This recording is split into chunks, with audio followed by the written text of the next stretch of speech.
pagar. Quero saber, olha aí, ó, pelo menos temos um plano. Plano de dívidas do Corinthians, dívida total 2,2 bilhões. Dívida com jogadores e agentes, 114 milhões. Fornecedores, 277 milhões. Fornecedores do futebol, 54 milhões. Vambora! E agora, Rodrigo? Conta para nós como é que vai ser. Vamos lá, então, depois, daquele anúncio do Dia da Transparência do Corinthians, se você for pegar, desde o início da gestão do Augusto Melo, a gente está esperando um plano para o pagamento de dívidas, né? Porque teve muito plano para remontagem de time e tal, mas não tinha o plano do pagamento de dívidas.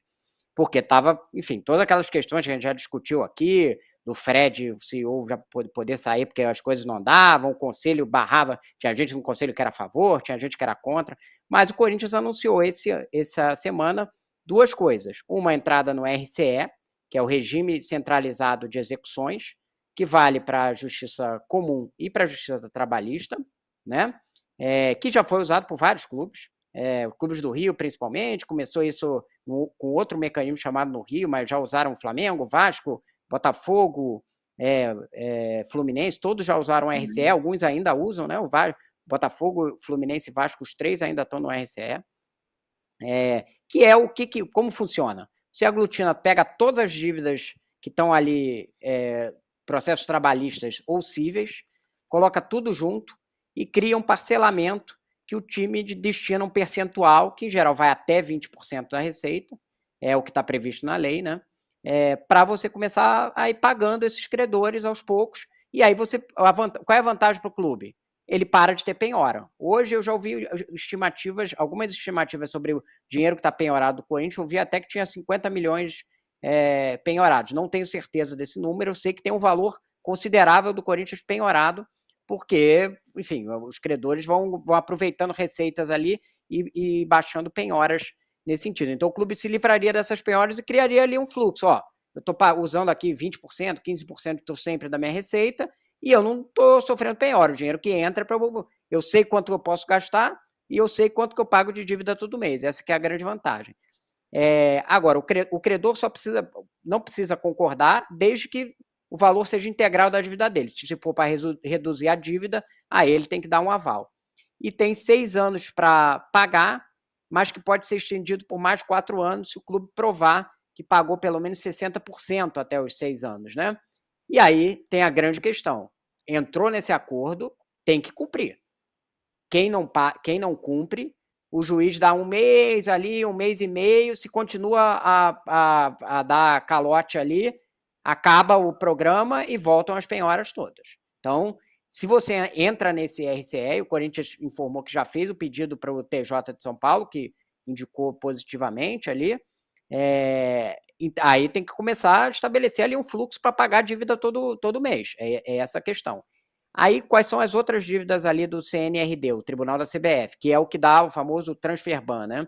Pelo menos o transferban aqui no Brasil.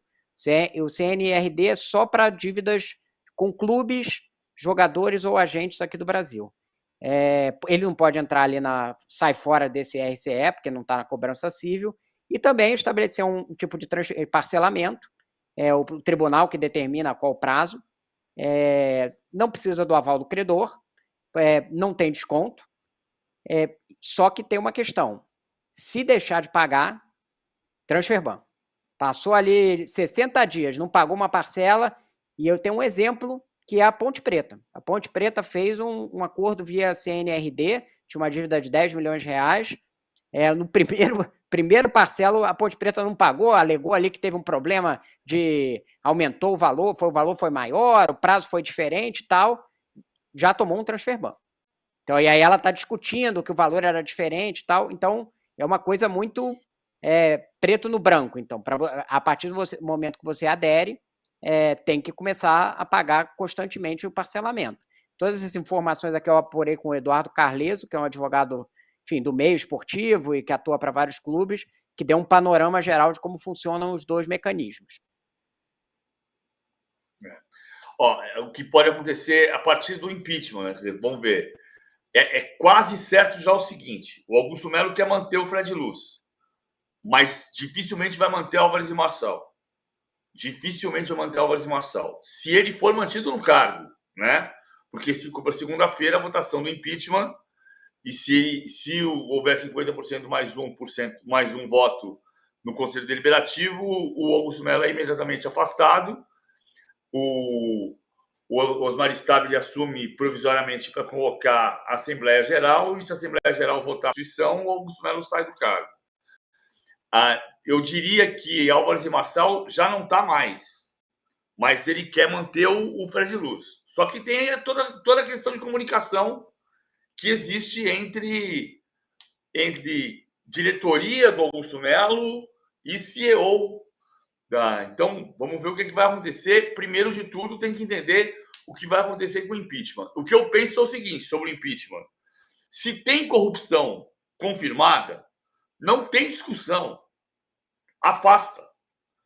Se não tem corrupção confirmada, você vai discutir a auditoria das contas, tudo que está se discutindo dentro.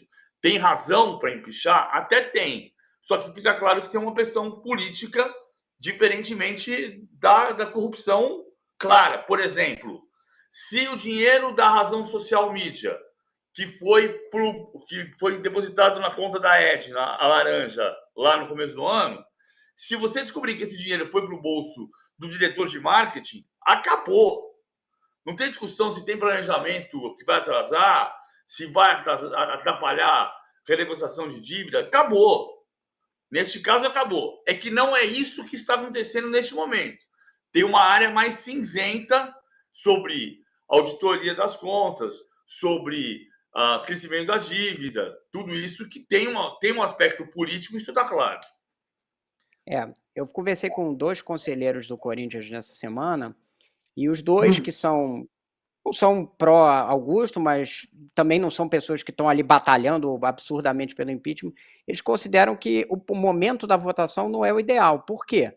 Porque você não tem a conclusão do inquérito da Vaidbet. Vamos lembrar, essa votação é só sobre o caso Vaidbet. A questão das contas do Augusto, que foi colocado também, que foi considerado que tem problemas nas contas deles, com contratos e tal, ainda é o início, é um princípio, né? Você mostrou que teve problemas ali, você ainda não tem uma votação de impeachment sobre isso. A votação é sobre o Vaidbet. E elas consideram que é um problema, porque, assim, primeiro, você pode julgar o Augusto de forma injusta, né?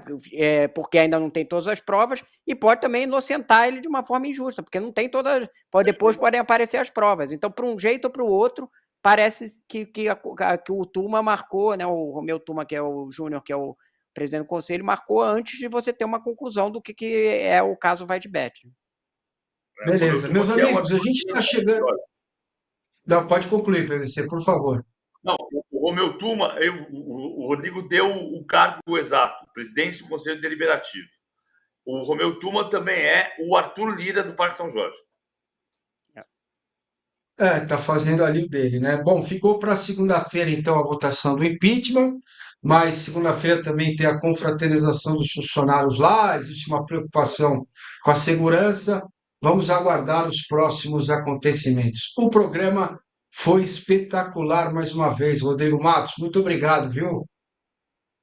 Eu que agradeço a presença de todo mundo, César principalmente, o PVC e Massini, porque, enfim, tentamos mostrar aí com dados do que teses que estão postas aí nas discussões de bares, digamos assim. E espero que volte a água aí o mais rápido possível, tá bom? Eu também. A privatização do SEDAI está fazendo água. PVC, obrigado, garoto. Até quinta que vem, hein? 19 horas, com Finanças Era do o que faltava Esporte. para Valeu. acabar, Massini, é o trocadilho do PVC. Não é verdade? É verdade. Muito verdade. Grande Paulo Vinícius Coelho, que, aliás, hoje, antes do programa começar, estava cantando, tava demais. Ele é demais, o nosso PVC, beleza? Bom, vamos nessa, agradecendo a todos no chat aqui, o Kaique, o Samuel, o Tim Brasil, o Heraldo Pets, valeu, pessoal. Balcãs, vocês são maravilhosos, simpáticos, educados, adorei os comentários, vocês adoram a minha careca, foi sensacional, muito obrigado. Finanças do Esporte volta na próxima semana, às 7 da noite, na TV e no YouTube também, valeu. Um abraço, um beijo do gordo, um abraço do Massa, valeu, tamo junto.